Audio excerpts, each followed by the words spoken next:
அனைவருக்கும் வணக்கம். என் லைஃப்பில் இந்த மாதிரி ஒரு பெயின்ஃபுல்லான ஒரு சுச்சுவேஷனை நான் ஃபேஸ் பண்ணதே கிடையாது. மனசு முழுக்க வலி வலி மட்டும்தான்.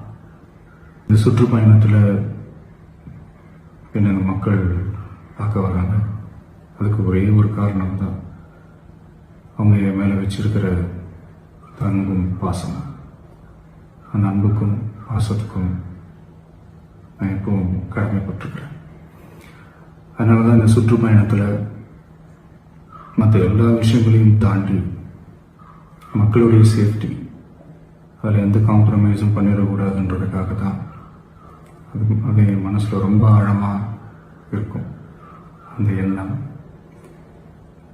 அதனால தான் இந்த அரசியல் காரணங்கள் எல்லாத்தையும் தவிர்த்துட்டு ஒதுக்கி வச்சுட்டு மக்களுடைய சேஃப்டி மட்டும் மைண்டில் வச்சுக்கிட்டு அதுக்கான இடங்களை சூஸ் பண்ணுறது, அதுக்கான இடங்களை பார்த்து பெர்மிஷன் கேட்கறது, போலீஸ் டிபார்ட்மெண்ட்டில் அதை ரிக்வெஸ்ட் பண்ணி கேட்போம். நடக்கக்கூடாதது நடந்துருச்சு. ஆனால் மனுஷன் தானே, அந்த நேரத்தில் அத்தனை பேர் பாதிக்கப்பட்டு இருக்கும்போது எப்படி அந்த ஊரை விட்டுட்டு என்னால் கிளம்பி வர முடியும்? நான் திரும்ப அங்கே போகணும்னு இருந்துச்சுன்னா அதை ஒரு காரணம் காட்டி அங்கே வேறு சில பதட்டமான சுச்சுவேஷன்ஸ், வேறு சில அசம்பாவிதங்கள் அந்த மாதிரி எதுவும் நடந்துடக்கூடாதுன்றதுக்காக தான் நாங்கள் அவாய்ட் பண்ணோம். இந்த நேரத்தில் சொந்தங்களை இழந்து தவிக்கிற அத்தனை குடும்பங்களுக்கும் என்னுடைய ஆழ்ந்த இரங்கலை தெரிவிச்சுக்கிறேன். எனக்கு தெரியும், என்ன சொன்னாலும் இது ஈடையாகாதுன்னு எனக்கு தெரியும்.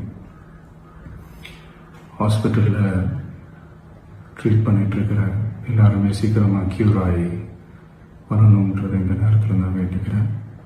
கூடிய சீக்கிரமே நான் சந்திக்கிறேன்.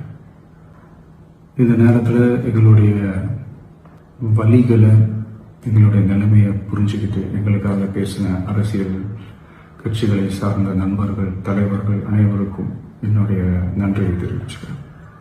கிட்டத்தட்ட ஒரு 5 மாவட்டத்துக்கு பிரச்சாரத்துக்கு போனோம். இந்த மாதிரி எதுவுமே நடக்கலாம். ஆனால் கரூரில் மட்டும் ஏன் இப்படி நடக்குது? மக்களுக்கு எல்லா உண்மையும் தெரியும்.